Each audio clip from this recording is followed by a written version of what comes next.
And coming up next, ladies and gentlemen, is our solo insight session, the inspirational session of the day. As you all know, it's a brand new format. It's a 15-minute, high-power, high-impact session that's very similar to the TED format. And our first session is going to be titled Spotlight on Culture.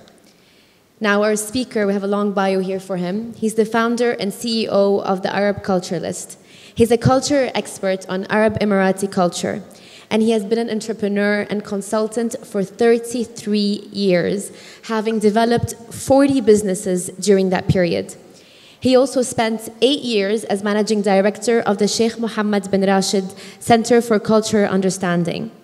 His most recent venture, the Arab Culturalist, is a consultancy firm focused on building cross-culture communication and intercultural competencies among businesses and educational institutions throughout the Middle East and beyond. Please join me on welcoming the inspirational Mr. Nasif Kayed. So how are we doing? So how many do we have new people to the Middle East, like Middle East Retail Forum? Anyone? Yeah? First time? Good? You too? Yeah? Good? Welcome to the Middle East. Welcome to Dubai, United Arab Emirates. My job has been really to welcome people to the Middle East, to the Arabic culture. It's always been where you're from, and the only thing that is recognized by people immediately that I'm an Arab. And one of the very first things that people always reply to you, and until today, by the way, even when you come to Dubai, is what? What do you think? Are you an oil-rich Arab? I say, can you define that for me, please? I say, do you have an oil well? I say, yeah, in the backyard. Come visit me, I'll give you 2 buckets a day, no problem. And this is really the perception that, you know, if you really think about it, until today, even when you come to a magnificent place, magnificent city such as Dubai, the concept is, look at what oil money could do. When is this really what Arabs are all about? So let's just go a little bit reverse a little bit. What defines an Arab? What is an Arab? Looks like this? What do you think? What defines an Arab? Who is an Arab? I mean, if you really want to look up in the dictionary, what is an Arab? Somebody who speaks Arabic. We have people who speak Arabic, they don't look like Arabs. How many countries are people who speak Arabic? How many countries are they? Talk to me, and if you say something wrong, that's okay, we'll laugh at you. It's huh? 22, that's what everybody thinks. But it really should be 23 because we just split Sudan to north and south. So, I don't know, we haven't given Sudan a seat yet at the Arab League yet, but you know, soon I'm sure they will demand one. But this is a concept where there are what? 22, 23 Arab countries, and they extend from Asia to Africa, right? All colors, all religions. They are all Muslims, by the way. We have Christianity and Judaism. And I always talk about that one of the biggest misconceptions that somehow or another that Arabs or here in the Middle East we have a bond with Christianity or Judaism. It is total nonsense. The birth of Christ, peace be upon him, was in the Middle East. Huh? The birth of Moses, peace be upon him, and he is buried in the Middle East. Neither one of them has ever gone to Europe nor to...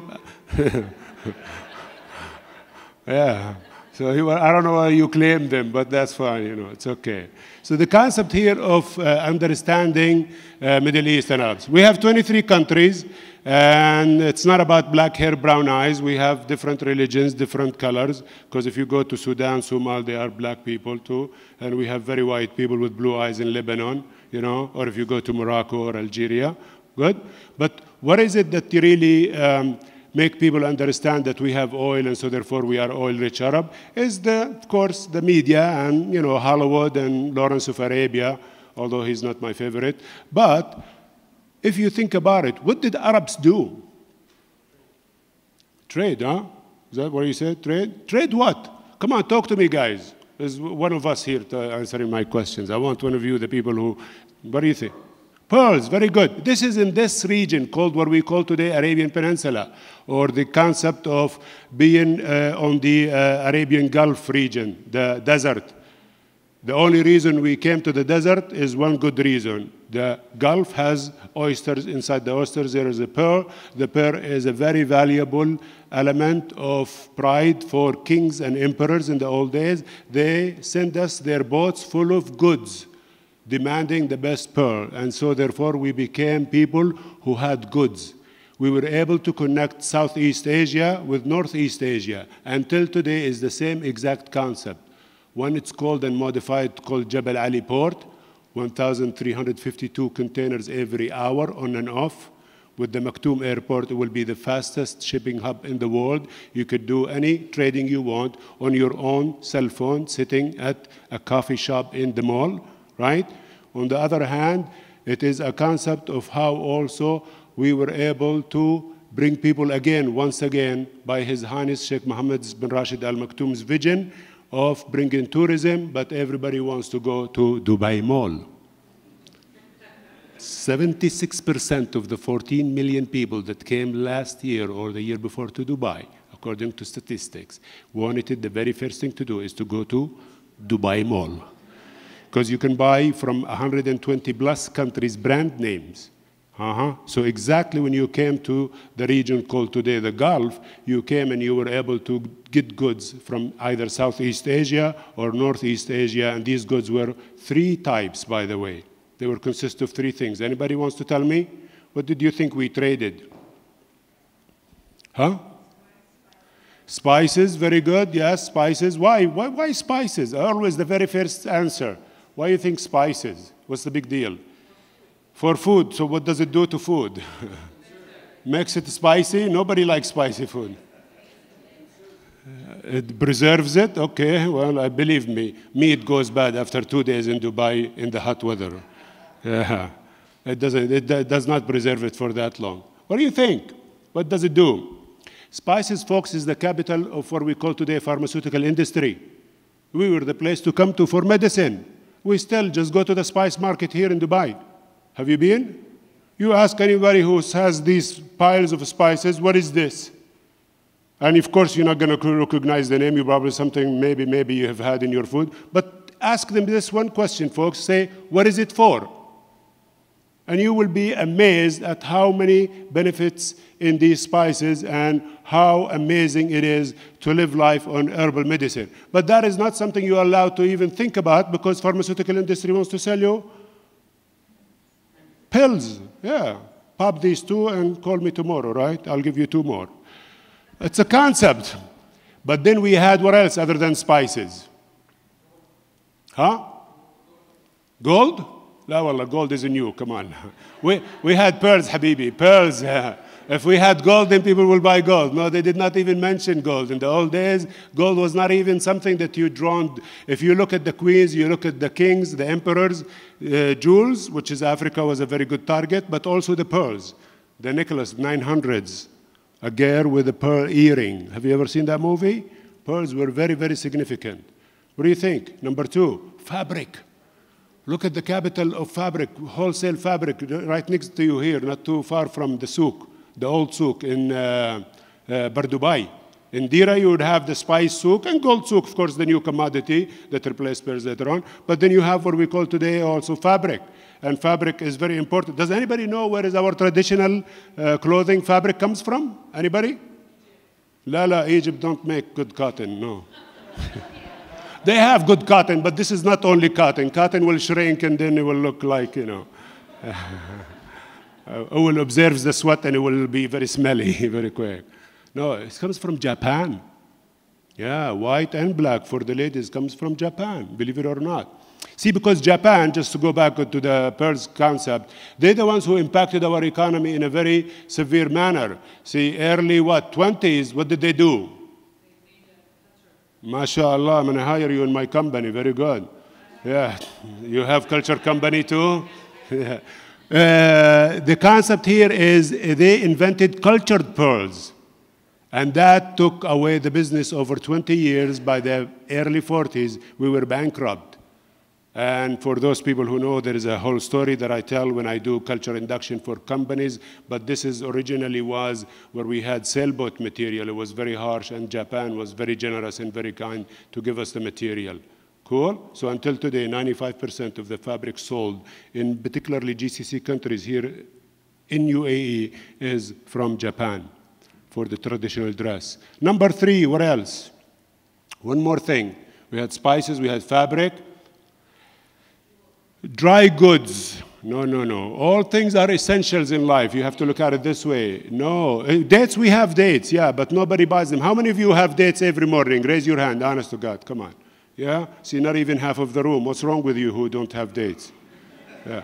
You think cereal is better for you? It's manufactured with preservatives. Dates are natural fruit, comes out of the tree. It has A to Z vitamins. We as Bedouins or the people of the desert, we call it fruit of life.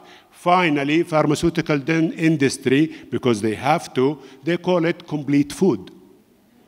Complete food. Can you believe it? So all you have to do is just pop a couple of them in the morning with a cup of coffee instead of your bowl of cereal, which is, you know, or God knows what's in it, and you're good to go the whole day. That's why we actually break our fast when we fast in Ramadan on dates, because it is the most amazing fruit that makes you recover quickly and get back in shape after having starved yourself for, you know, a whole day. That's not starving. But number 3, folks, is dry goods. One of the most essential goods is what? Rice. Rice, yeah. So if you go to Dubai here, market Dira, where they sell lots of rice, how many brands of rice? My God, there's 20 plus. Right? When I went to America, there was only one thing called Uncle Ben's in a small little packet. I said, guys, what is this? What am I going to do with this? They said, what? I said, we need more rice. You could have more boxes. I bought everything. So we called Uncle Ben's. We said, we need bigger boxes. And then we told him, make it in a bag. It's better. It's more, you know.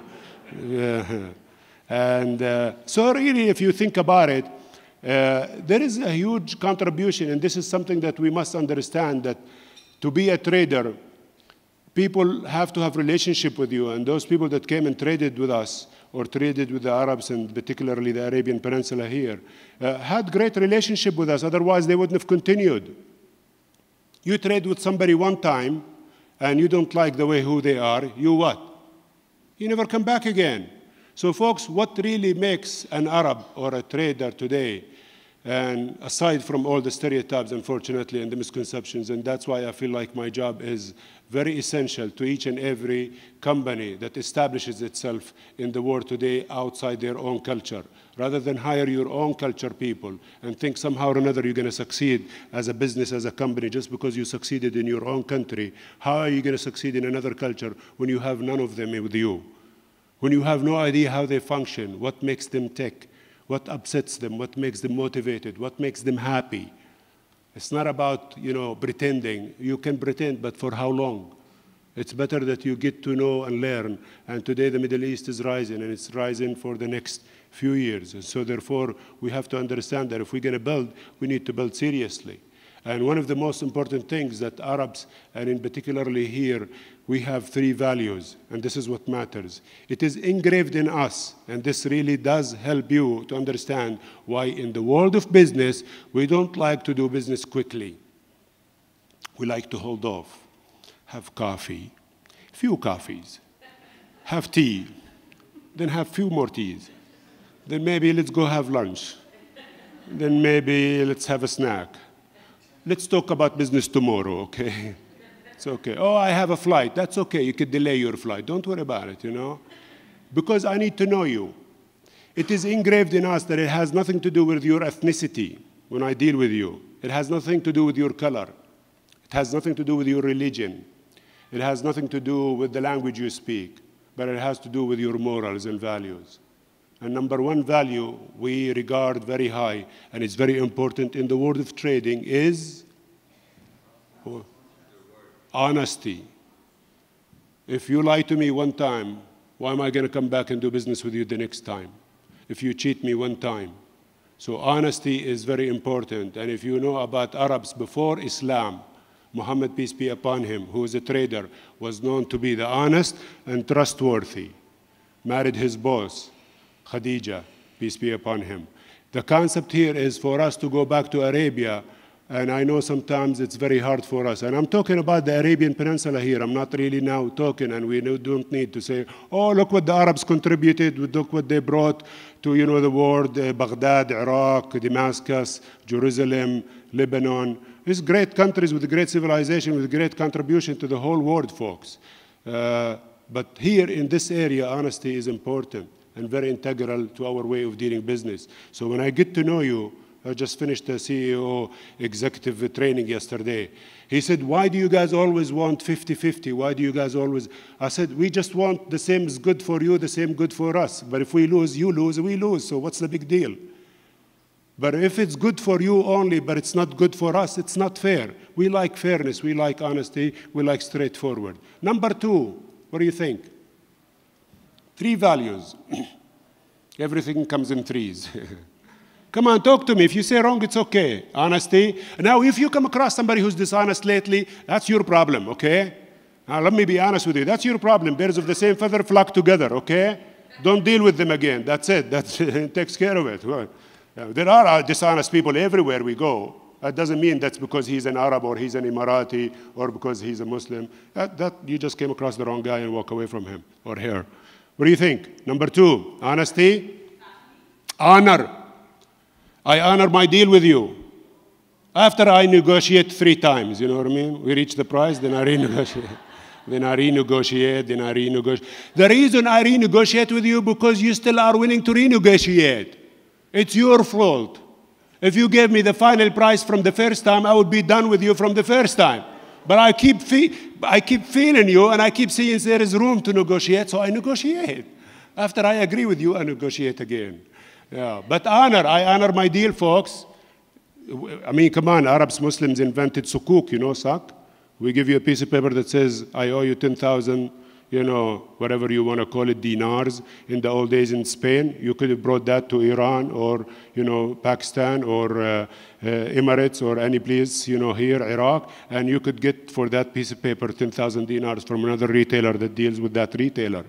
Yes, sukuk was invented by Arabs, Muslim traders. And so to honor the deal. Once we have a deal and things happen, and we will have to honor the deal, and the deal is honored. And that's called what we call today handshake. Cool? I know that didn't work. When I went to America to do business in a handshake, they said, no, sorry, we have to have a contract. So I wrote half-a-page contract. They said, no, that's not good enough. You need a good lawyer for this. And the lawyer wrote 30 pages and charged me an arm and a leg. I don't know what. Didn't do us any good because when we differed, the contract was no good. We had to go to court anyway. Number 3. Yeah, right? Number 3. How is my time? Number 3, and I'll leave you. Come on. Perk up, guys. It's a good morning, right? Good, nice retail forum. Yalla. You want to build shopping centers? You want to build malls? You really need to get to know Arabs. You should. Even if you are born and raised here and you don't deal with Arabs, it's not their fault, it's your fault because you need to find an Arab that you could actually connect with. Always we blame other people, I don't know why. Number 3, honesty, honor, and what else? Hospitality, mumtaz. Folks, hospitality, look at Dubai. You live like you live in your own country. Wallah, I go to China, everything is in Chinese. I don't speak Chinese, that's your problem. I said, no, it's your problem. If you want me to come to China, you need to put something in Arabic. And I need to eat some halal food. He said, what's halal? I said, halal means you slaughter it, you know what I mean? It's halal food, it's called. So when you go to different countries, they don't speak your language. You have to speak their languages or get a translator. They don't have the food that you like and eat in your own country. We have, whether it's pork or alcohol or night, whatever it is that you want, it's here. Your life, even the places of worship, all kinds of places of worship are available ready for you to go to it whenever. We celebrate Christmas just like, or even better than the way you celebrate Christmas in your own country. I've never seen Eid celebrated in any country outside the Muslim world or outside the Arab Middle East world in the way that we celebrated. So folks, really this is called hospitality. We welcome you. We like for you to feel at home. We like to feel that we are family. Because we want long term, and that's why we have to have lots of tea with you. That's why we have to have lots of coffee with you. We want long-term relationship, just like when you go to the barber. I guess you don't go to a barber, right? Do you? We ask the ladies. When you go to a hair designer, ladies, you love that lady or the guy that does it right, right? And you always go and just sit because you trust her or you trust him, and they're going to do a good job, and you don't have to worry about looking like, oh God, what they did to me. And this is for us to do business with you. We want to understand that, remember, it's not your color, it's not your ethnicity, it's not how much money you have, it's not how much education you have. It doesn't matter. We want to get down to the nitty and gritty. We want your core. We are looking at your values. What do you stand for? And once I trust what do you stand for, we are in for a long time. Thank you very much. Have a wonderful day.